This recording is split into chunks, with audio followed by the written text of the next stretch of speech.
ordering fraction with same numerators.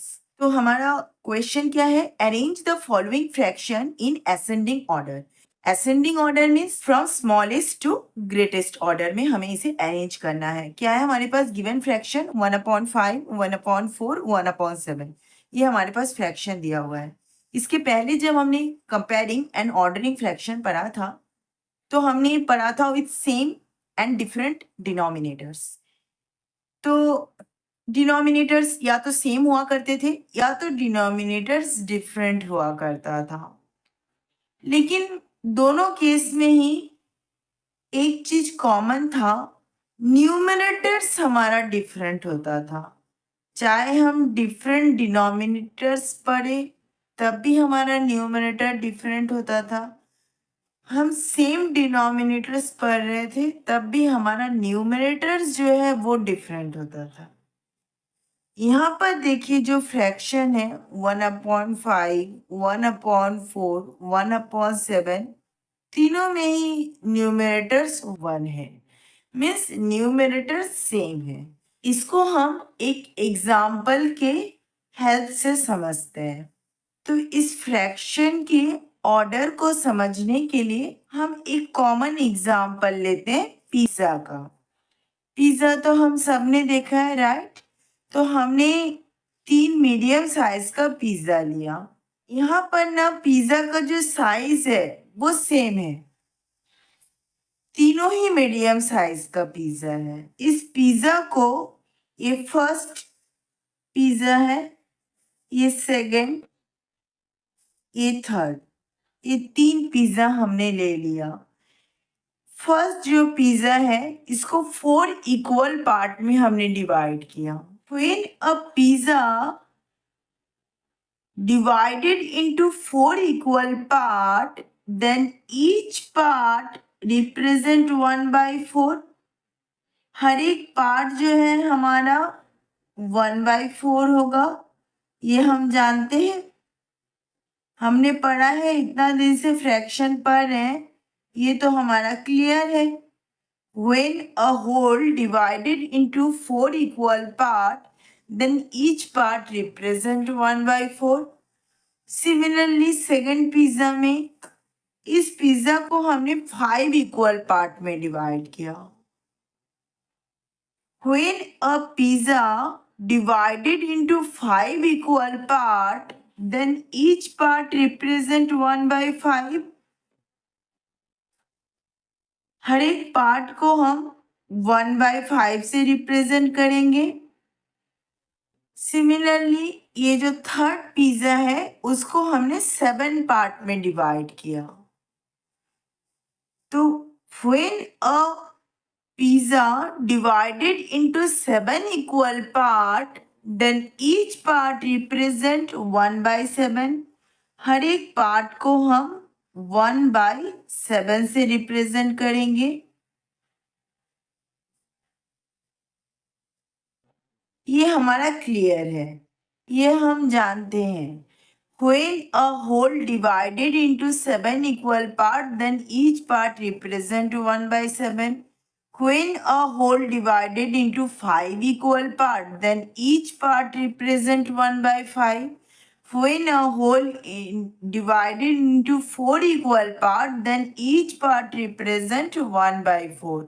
यहाँ पर जो चीज कॉमन है वो है ये कि पिज्जा की जो साइज है वो सेम है. हाँ, अब इसमें समझने वाली बात ये है कि जब इस पिज्जा को 4 इक्वल पार्ट में डिवाइड किया गया, when a pizza divided into 4 equal part, then each pieces of pizza will be greater than the pieces of pizza that is divided into 5 equal part. जब इस पिज्जा को 4 equal part में divide किया गया तो इसका हर एक टुकड़ा उस पिज्जा के टुकड़े से ग्रेटर होगा जिसे 5 इक्वल पार्ट में डिवाइड किया गया.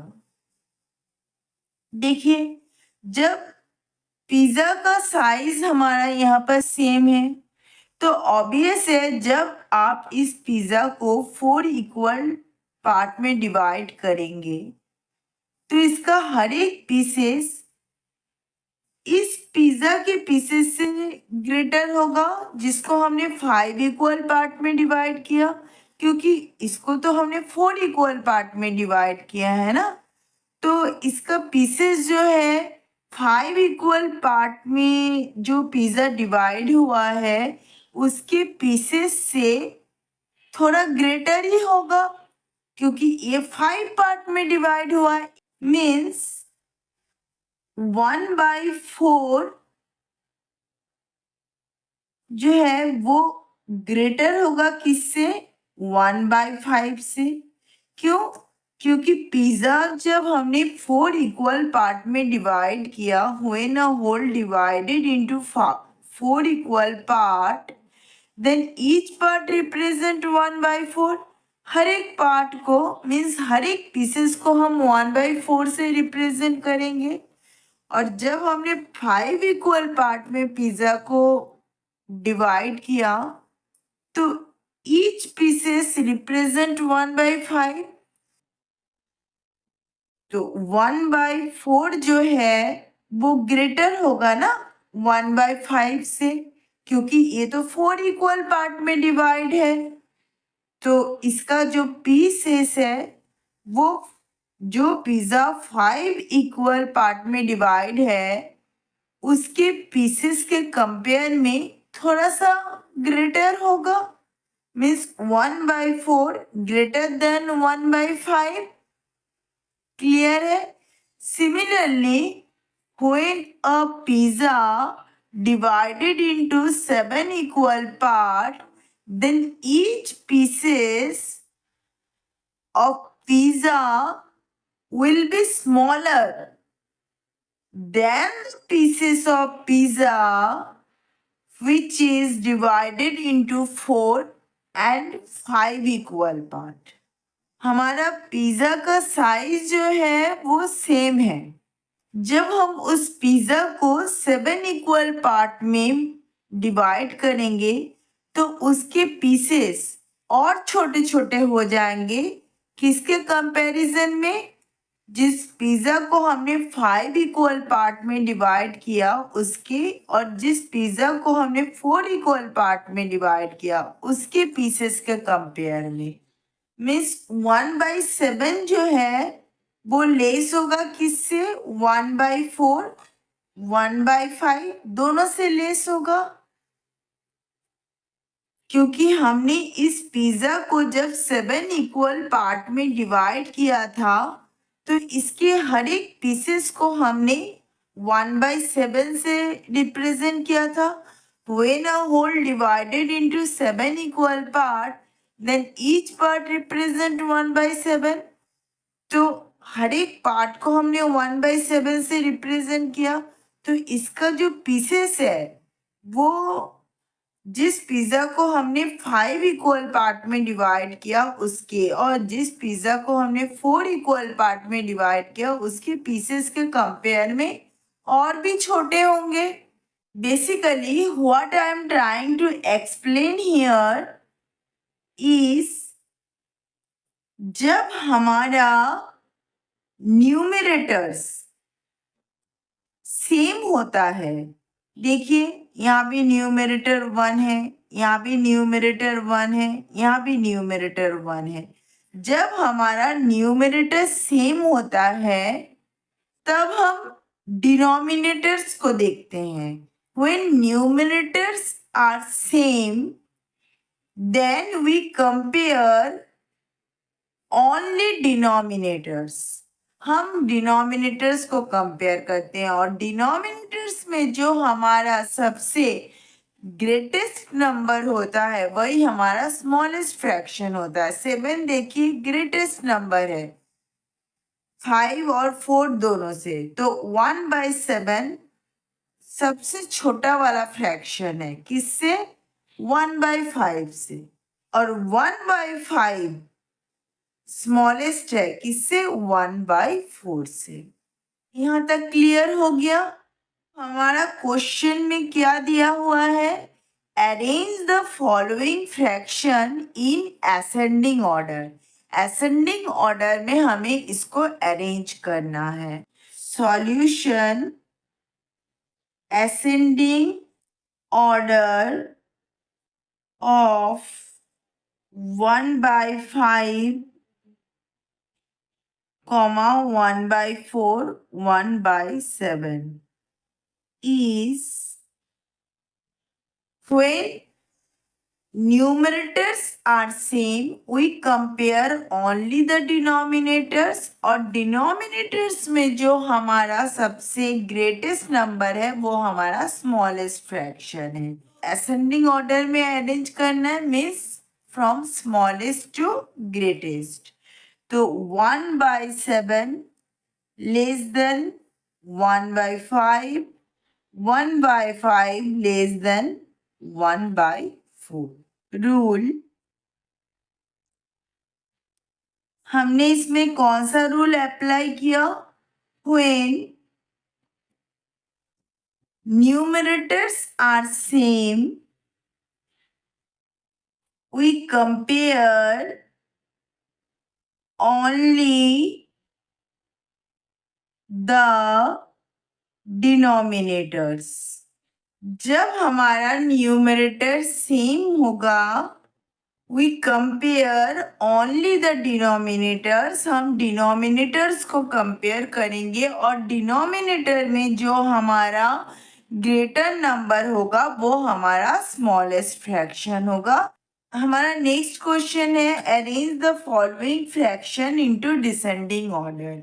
Descending means from greatest to smallest order में हमें अरेंज करना है। तो गिवन फ्रैक्शन है हमारा यहाँ पर 1/3, 1/11, 1/4, 1/7, 1/9। तो इनमें कॉमन क्या है? सबका न्यूमरेटर सेम है, सबका ही न्यूमरेटर्स 1 है। तो हम जानते हैं when numerators are same, we compare only the denominators, हम सिर्फ डिनोमिनेटर्स को कंपेयर करेंगे और डिनोमिनेटर्स में जो हमारा ग्रेटेस्ट नंबर होगा वही हमारा स्मॉलेस्ट फ्रैक्शन होगा।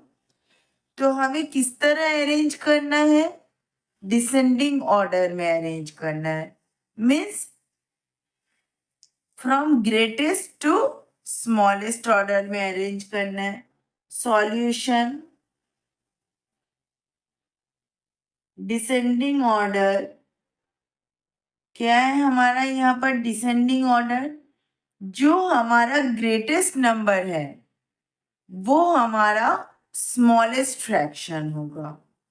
हमें तो अरेंज करना है ग्रेटेस्ट टू स्मॉलेस्ट, तो सबसे स्मॉलेस्ट फ्रैक्शन को पहले लिख लेते हैं। देखिए 3, 11, 4, 7 और 9 ये हमारा डिनोमिनेटर्स है। न्यूमरेटर हमारा सेम है, हम डिनोमिनेटर को देखेंगे 3, 11, 4, 7, 9। इनमें सबसे ग्रेटेस्ट नंबर कौन सा है? 11। 11 जो है हमारा सबसे ग्रेटेस्ट नंबर है, तो वो सबसे स्मॉलेस्ट फ्रैक्शन होगा। तो उसको हम सबसे पहले लास्ट में लिख लेते हैं 1/11। 1/11 लेस देन होगा किससे? हमें अरेंज करना है ग्रेटेस्ट टू स्मॉलेस्ट, तो हमने सबसे पहले स्मॉलेस्ट फ्रैक्शन को लिख लिया। अब 11 के बाद नेक्स्ट नंबर कौन सा है? देखिए 9, मीन्स 1/9 जो है 1/11 से ग्रेटर होगा। उसके बाद देखिए नेक्स्ट नंबर कौन सा है? 7। तो 1/7 जो है वो 1/9 से ग्रेटर होगा। नेक्स्ट नंबर कौन सा है? 4। तो 1/4 जो है वो 1/7 से ग्रेटर होगा और उसके बाद लास्ट है 3।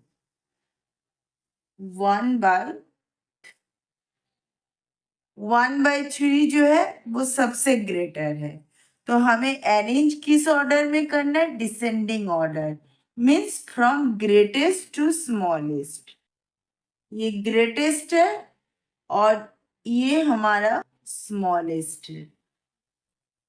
क्लियर हो गया। सिमिलरली नेक्स्ट फ्रैक्शन देखिए, 3/11, 3/9, 3/4, 3/13, 3/5। इसको भी हमें अरेंज करना है descending order, means from greatest to smallest order में हमें इसे अरेंज करना है। तो यहाँ पर भी कॉमन क्या है, हमारा न्यूमरेटर सेम है, सबका न्यूमरेटर जो है वो 3 है। We know that when numerators are same, we compare only the denominators. हम डिनोमिनेटर्स को कंपेयर करेंगे और डिनोमिनेटर्स में जो हमारा ग्रेटेस्ट नंबर होगा वही हमारा स्मॉलेस्ट फ्रैक्शन होगा। हमें अरेंज करना है किसमें, डिसेंडिंग ऑर्डर में।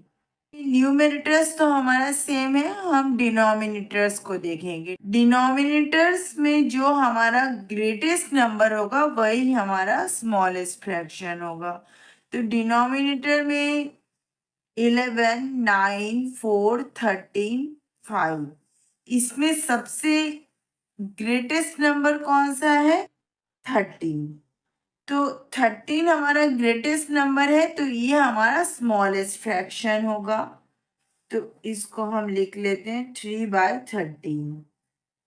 3/13 लेस है किससे, 13 के बाद नेक्स्ट नंबर कौन सा है, 11।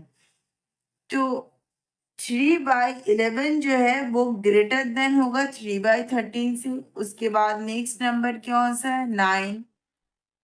3/9 जो है वो ग्रेटर होगा किससे, 3/11 से। नेक्स्ट नंबर क्या है, 5। तो 3/5 इज ग्रेटर देन 3/9। 5 के बाद क्या है, 4। 3/4 इज ग्रेटर देन 3/5। ये है इसका descending order, 3/4 greater than 3/5, 3/5 greater than 3/9, 3/9 greater than 3/11 and 3/11 greater than 3/13। इसमें सबसे ग्रेटेस्ट नंबर क्या था, 13, वो हमारा स्मॉलेस्ट फ्रैक्शन है। और सबसे छोटा नंबर क्या था, 4, ये हमारा ग्रेटेस्ट फ्रैक्शन है। It means when numerators are same, we compare only denominators. Denominators में जो हमारा ग्रेटेस्ट नंबर होगा वही हमारा स्मॉलेस्ट फ्रैक्शन होगा। 13 हमारा ग्रेटेस्ट नंबर था, वो हमारा स्मॉलेस्ट फ्रैक्शन हुआ। और सबसे स्मॉलेस्ट नंबर कौन सा था, 4, वो हमारा ग्रेटेस्ट फ्रैक्शन हुआ।